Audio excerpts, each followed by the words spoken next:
செய்ய போகிறோம் நம்ம.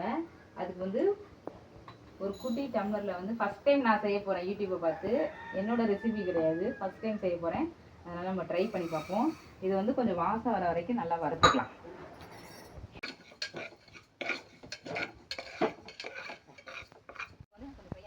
இப்போ பாசிப்பருப்பை வறுத்தாச்சு. இப்போ 3 டம்ளர் தண்ணியை ஊற்றி அதை வேக வச்சு எடுத்துக்கலாம். ஒரு 4-5 விசில் விட்டு.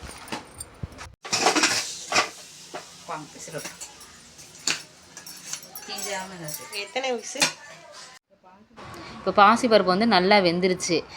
மசிக்க முடிஞ்சால் மசிச்சுக்கோங்க, இல்லைன்னா மிக்சி ஜாரில் வந்து ஒரு அடி அடிச்சிங்கனாவே நல்லா நைஸாகிரும். நான் வந்து மசிச்சுக்கிறேன் இப்போதைக்கு உங்களுக்கு, ஏன்னா ரொம்ப சூடாக இருக்க மாதிரி இருக்குது, உடனே செய்ய முடியாதுல்ல. அது வந்து நெய் கொஞ்சம் ஊற்றிக்கலாம். இது வந்து முந்திரி பருப்புக்காக.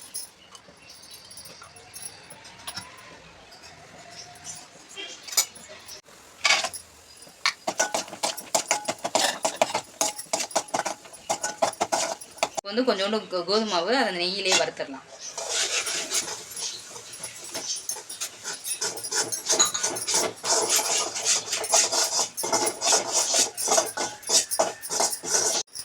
இப்போ வந்து இந்த பருப்பு வேகத்தை ஊற்றுவோம்.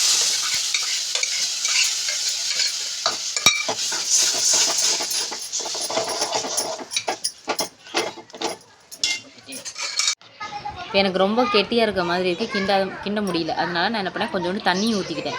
தண்ணி ஊற்றிட்டு அதை நல்லா அந்த கட்டி இல்லாமல் கரைச்சி இது பண்ணிவிட்டு அதுக்கப்புறம் கிண்டினிங்கனாவே அது கரெக்டாக வந்துடும். இதுக்கு இப்போ கொஞ்சோண்டு நெய் ஊற்றிட்டு அப்பப்போ கொஞ்சம் கொஞ்சமாக ஊற்றிக்கோங்க, ஏன்னா அப்போ தான் கிண்டுறதுக்கு நல்லாயிருக்கும், அந்த அல்வா பக்குவம் வரும். அதுக்கப்புறம் கேசரி பவுடர் கலருக்காக நான் கொஞ்சம் போட்டுக்கிட்டேன்.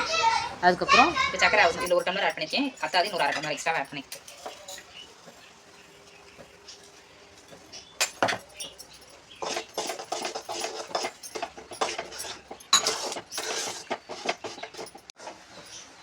இப்போ ரெடி ஆயிடுச்சு. இப்போ நம்ம முந்திரியை போட்டுட்டு கொஞ்சம் ஆற வச்சு சாப்பிட்டா டேஸ்ட்டாக இருக்குமா என்னன்னு சாப்பிட்றவங்க சொல்லணும். யாரு? நம்ம ஜெனி.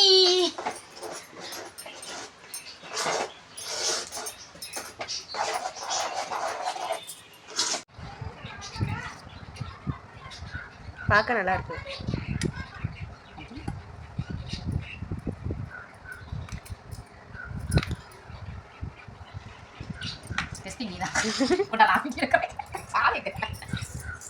எதையாவது செய்ய பிள்ளைங்க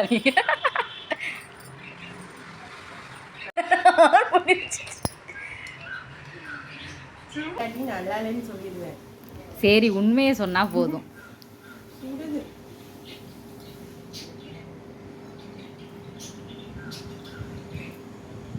சூப்பரா இருக்கு. சரி சரி, தேங்க்யூ. சூப்பரா இருக்குதா? அந்த ஸ்வீட் கடையில் வாங்கி சாப்பிட்ட மாதிரி இருக்கா? அது மாதிரி அதை விட நல்லா இருக்கா? அது நல்லாவே இல்லை.